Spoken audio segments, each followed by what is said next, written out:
será um povoado? Será uma cidade num lugar bem distante do mundo, por exemplo, no Oriente, como uma cidade árabe? Será que é um vilarejo que pertence a outro local maior? Ou será um porto? Bom, bom dia, pessoal. Então, com essa introdução aí parecendo aquelas coisas de filmes de super-heróis, professora Sandra Duarte, se você pensava que se você imaginou, né, que nós íamos falar sobre quaisquer uma dessas coisas aí, você acertou em cheio. Pois é, nós vamos falar sobre um vilarejo, nós vamos falar sobre um povoado, nós vamos falar sobre um porto. Ah, mas a senhora também falou, professora, sobre uma cidade num lugar bem distante do mundo. Por exemplo, lá nas Arábias, lá no Oriente Médio, do outro lado do oceano, atravessando ali, do outro lado do mapa. Pois é, só esse aí que não tem nada a ver com o que a gente está falando. E até tem a ver. Por quê? Nós vamos falar justamente sobre Recife, o bairro do Recife, que é o começo da nossa história. Mas o que tem a ver a cidade árabe com esse lugar distante aí e tal? Bom, tem a ver e não tem. Na verdade, o nome da nossa cidade, Recife, ele é de origem árabe, né? Que é Al-Racif. Eu não sei nem se a pronúncia é essa, que eu não sei falar árabe. Mas significa mar de escolhos, porto, dique, que é um lugar, né, onde se acumulava água, onde a água ficava protegida ali. Então, sejam bem-vindos. Hoje nós estamos trabalhando com a disciplina de História. E eu espero que vocês se sintam à vontade, afinal, amanhã está só começando e tem muita coisa legal para a gente estudar, tá bom? Então vamos lá, vamos começar aqui a nossa viagem através dos tempos no bairro do Recife. Como foi que começou a nossa história? O bairro do Recife surgiu na primeira metade do século XVI. Lembra a questão dos numerais romanos, né? Século XVI. O ponto de origem da povoação foi um porto, construído para escoar pau-brasil e os produtos da atividade agroaçucareira de Olinda, então capital pernambucana. Então nós temos aí, vou voltar só um pouquinho para a gente ver, esse mapa que eu estou mostrando aqui, ele é justamente um mapa da vila de Olinda. Nessa época, que foi elaborado esse mapa, Recife, ele estava dentro dessa vila. Ele era apenas um povoado muito pequenininho. E com o passar do tempo, aí sim, ele foi crescendo, ele foi se desenvolvendo. E pelo que a gente observa aí, ele tinha uma posição privilegiada. Se a gente pegar um mapa do Brasil mesmo, e eu já mostrei para vocês em aulas anteriores, a cidade de Recife, ela possui um porto que dá facilmente para, como é que eu posso dizer, transportar mercadorias de um lugar para outro. Então, isso naquela época em que não existiam esses meios de transporte que nós temos hoje, era essencial.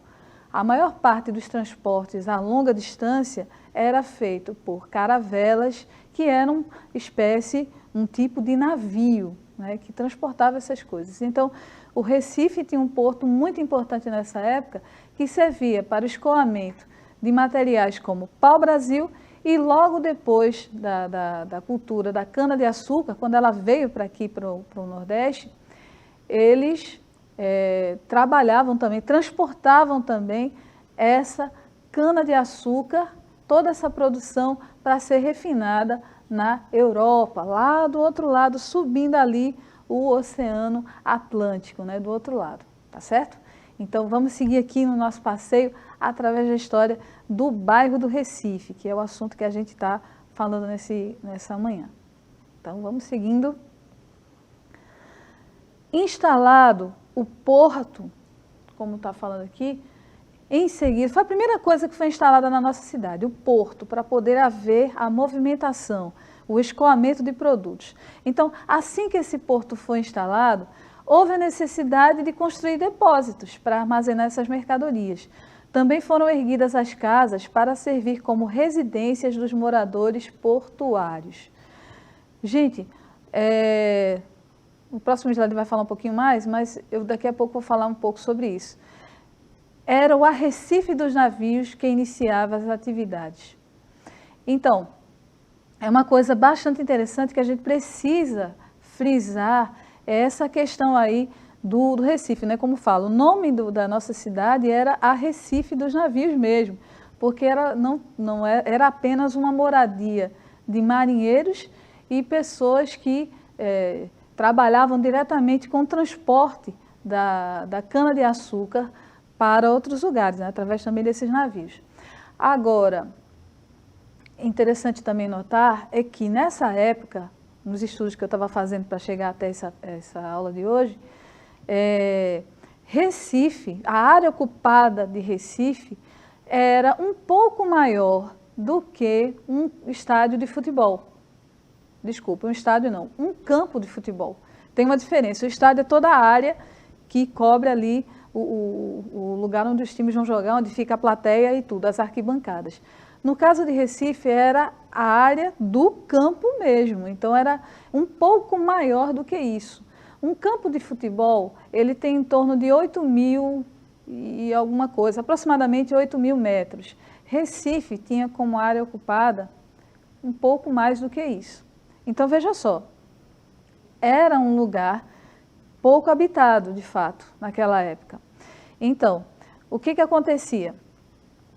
Era necessário, como eles viram a importância desde a época em que os portugueses chegaram aqui, eles viram a importância de investir nesse porto, já que ele era um lugar que estava dando grande escoamento. E rapidamente Recife cresceu, só que aí tem um problema. Foi um crescimento desordenado. As pessoas que vinham morar aqui na nossa cidade, aqui no bairro do Recife, né, que a gente chama Recife Antigo, Recife começou lá, então elas escolhiam um lugar onde iam fazer a casa. Eu vou fazer minha casa aqui, e aí eles utilizavam ao seu bel prazer como iam fazer, de acordo com suas necessidades. O que aconteceu com o passar do tempo? No governo de João Maurício de Nassau, né, durante a dominação holandesa, é que Recife começou a se organizar, tomar áreas, de fato, e deixar apenas de ser um pequeno povoado. E aí sim, Recife se desenvolveu, ela criou aspectos de cidade. Por quê? João Maurício de Nassau, o conde, ele investiu na questão da urbanização, na melhoria da vida das pessoas, construindo pontes e embelezando também, né? Trazendo palácios e outras coisas mais, conforme a gente vai ver continuando aqui na nossa aula. Então, Recife, nesse momento, ela não era mais aquele povoadozinho pequenininho que pertencia a Olinda, mas ele já era uma cidade mais organizada. O próprio Maurício de Nassau, alguns registros falam disso, que ele próprio direcionou a organização da distribuição dessas casas e palacetes ao redor do Recife, né? Então ele foi uma pessoa que organizou, e nós temos uma imagem do Recife bem antigamente, na época da cidade Maurícia, que é a cidade que Maurício de Nassau quis colocar aqui. Na verdade, ele queria construir uma nova Holanda, que é o lugar de onde ele veio, para cá, certo? Bem interessante esse quadro. Então, seguindo aqui, em 1654, por exemplo, quando os holandeses deixaram Pernambuco, o hoje bairro do Recife já contava com 300 prédios, entre os quais a Casa da Câmara, a Igreja do Corpo Santo, a cadeia e vários armazéns. Então nós temos aí a imagem do Palácio de Friburgo, que era a residência oficial de João Maurício de Nassau, que era na época o governador de Recife, né, do Brasil holandês, a gente pode falar dessa forma, tá certo? Olha que palácio suntuoso, um palácio muito bonito e foi feito completamente aos moldes de Holanda, né, do lugar de onde ele veio. Interessante é o seguinte, dizem que esse palácio de Friburgo, ele foi construído mais ou menos ali onde é o palácio hoje, do Campo das Princesas. Então dizem que a localização dele aproximada era por ali, onde fica, lá aqui pertinho da gente, né, na cidade. E aí a gente segue, vamos agora para a antiga Rua dos Judeus. Essa rua aí, ó, essa foto, isso é uma foto de verdade, ela foi tirada em 1855. Então, daqui a pouquinho eu vou falar especificamente sobre essa Rua dos Judeus, tá? Em 1709, os comerciantes locais receberam autorização da coroa portuguesa para instalar ali a vila de Santo Antônio do Recife. No local do antigo ancoradouro, em 1918, foi inaugurado o Porto do Recife, o que deu um impulso ao desenvolvimento econômico do bairro. Veja, o Porto do Recife ele já existia há muitos anos atrás. O que acontece é o seguinte, ele foi ampliado, ele foi melhorado. Afinal, com o passar do tempo e o crescimento acelerado da cidade, foi necessário também que existisse um porto mais moderno para aquela época. Então, esse Porto do Recife foi melhorado para as necessidades daquele período, tá?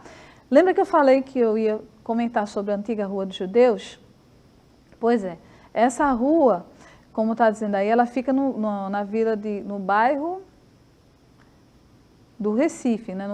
Hoje bairro do Recife, o chamado Recife Antigo.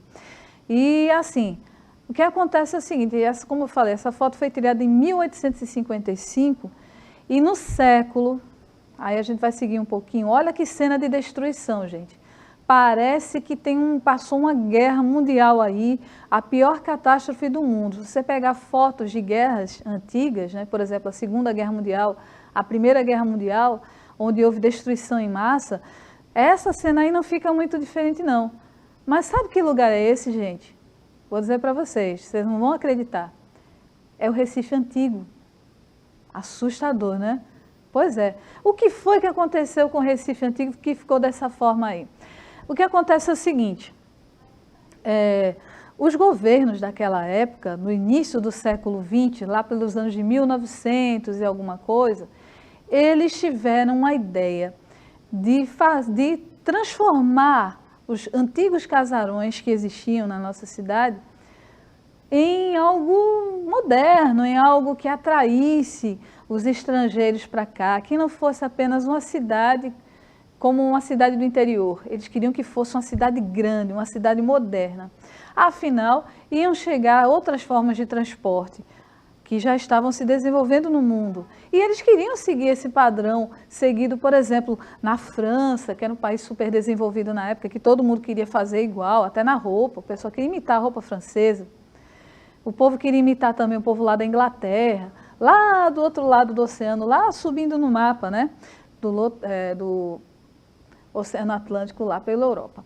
Então, o que aconteceu? Eles simplesmente destruíram maior parte dos casarões que existiam no Recife Antigo para que pudesse passar a modernidade, a gente pode dizer assim. Como eu falei aí, o bairro do Recife Antigo.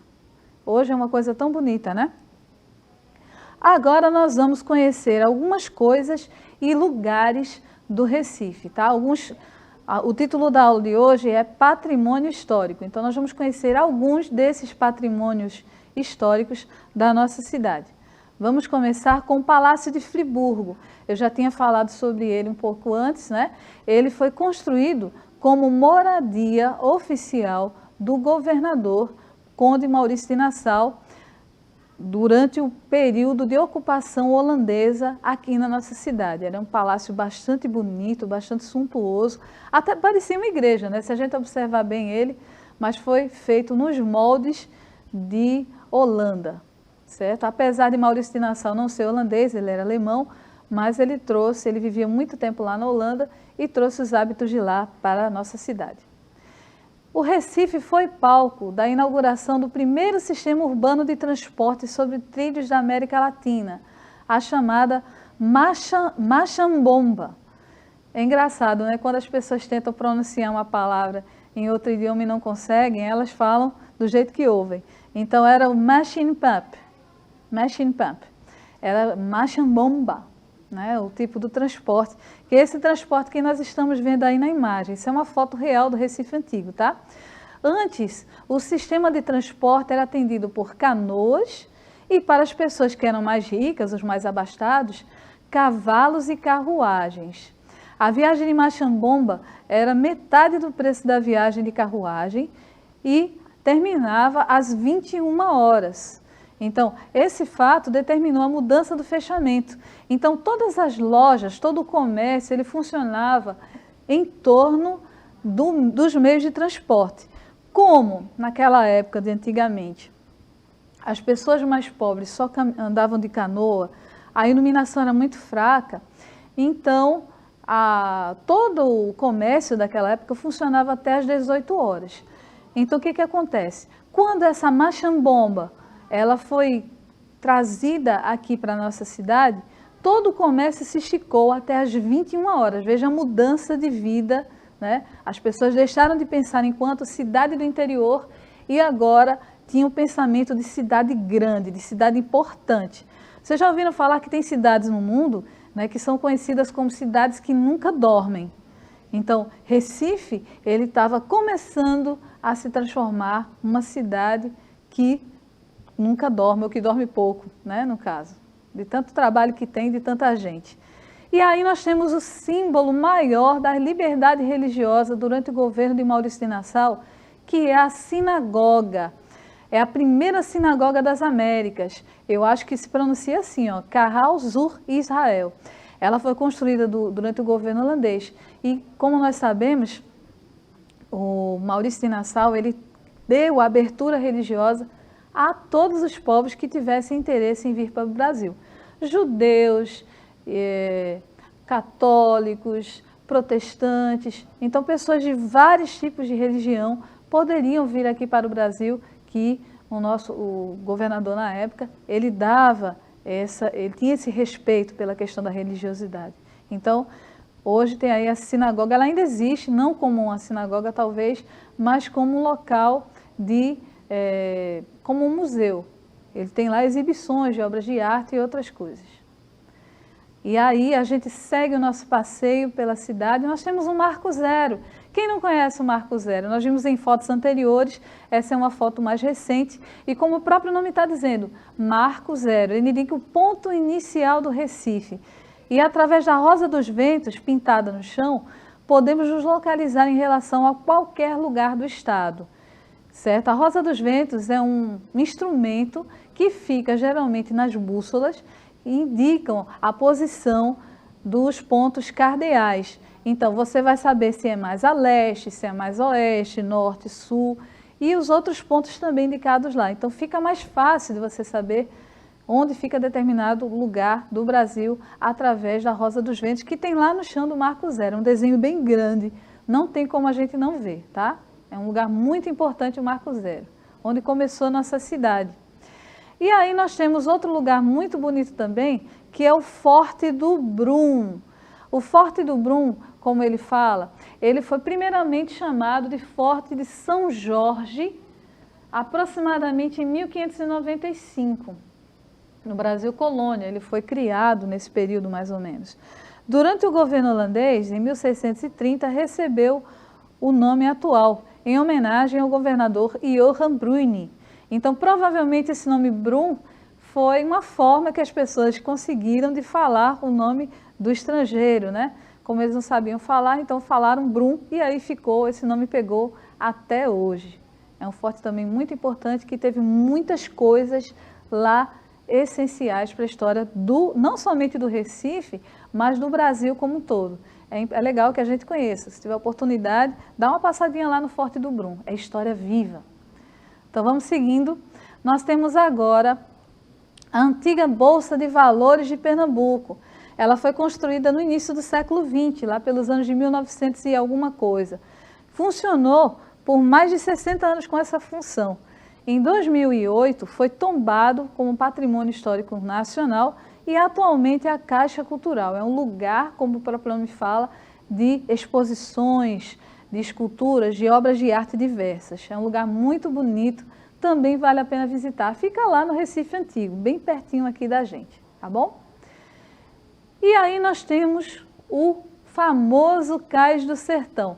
Gente, quem já teve a oportunidade de conhecer o Cais do Sertão, esse museu tão bonito que fica lá no Recife Antigo? Então, lá dentro, quem teve a oportunidade de conhecer, ele conta, ele faz uma ligação, na verdade, entre as diferentes áreas, as micro-regiões do nosso estado, em especial o sertão, destacando a figura de Luiz Gonzaga. Ele é o principal homenageado nesse museu tão bonito. É um museu moderno que tem várias outras formas de comunicação, não apenas a exposição, mas nós temos ali exibição de vídeos, áudios, né? Nós temos canções de pessoas que fizeram história também aqui no nosso estado, na nossa cidade.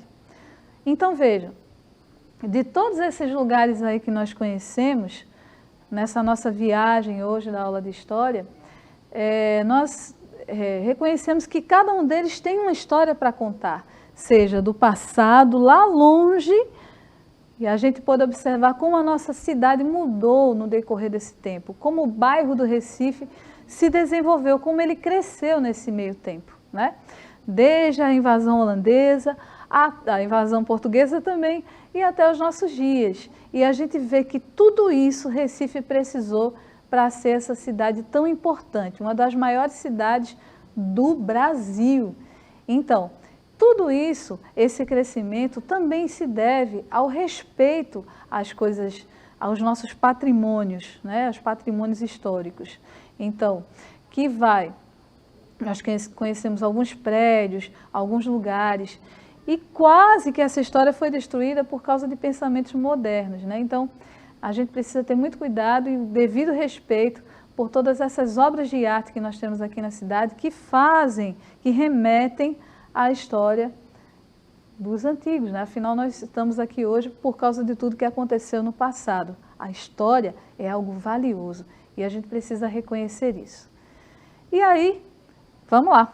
Vamos continuar aqui, ó. Nós temos uma atividade para a gente relembrar o que nós estudamos durante a nossa aula de hoje. Então, o que vocês vão fazer na escola ou até em casa mesmo? Combina com a tua professora, combina com os teus colegas de sala. E aí, você vai fazer uma pesquisa sobre outros patrimônios de nossa cidade, certo? Veja, Recife é uma cidade bastante antiga, e tem muita coisa ainda para mostrar. Aqui foi somente uma ideia do que a gente pode ter na nossa cidade. Aí você faz essa pesquisa e você vai destacar, primeiro, o ano de fundação desses patrimônios, você pode escolher um ou dois, diferentes do que eu falei ou dos que eu falei mesmo, os principais acontecimentos históricos desse patrimônio ou desses, e também seria legal você pesquisar imagens atuais e antigas desse patrimônio, certo? Então, façam essa pesquisa e combinem, como a gente falou aqui, de repente uma apresentação, uma exposição desses trabalhos, você estuda um pouquinho, faz a pesquisa, estuda, mostra para a tua professora, mostra para os teus colegas, tudo que você está aprendendo aqui também, nas nossas aulas digitais, né? Através da televisão, através do YouTube. Então, é sempre bom a gente ter essa oportunidade de aprender e também compartilhar com os outros. Isso faz parte do processo de aprendizagem, né? Então, ontem, lembra, foi o Dia do Estudante? Então, aí você fala, mas Dia do Estudante foi só ontem. Não, Dia do Estudante é todo dia, toda a vida a gente está aprendendo coisas novas. E isso aí está valendo, gente. Então, quero agradecer a vocês a presença e a participação brilhante nessa aula de hoje. Espero que vocês tenham gostado dessa nossa viagem. E está todo mundo convidado para ficar aqui presente com a gente participando sempre. Se quiser fazer comentário, faz lá para nos ajudar nas nossas aulas. Se de repente você queria conhecer um pouco mais sobre outro patrimônio ou qualquer outro assunto de história, é só procurar que a gente vai estar disponível, tá bom? Então, para vocês, ó, um bom dia, uma boa tarde, uma boa noite. Beijão, até a próxima. Tchau, tchau.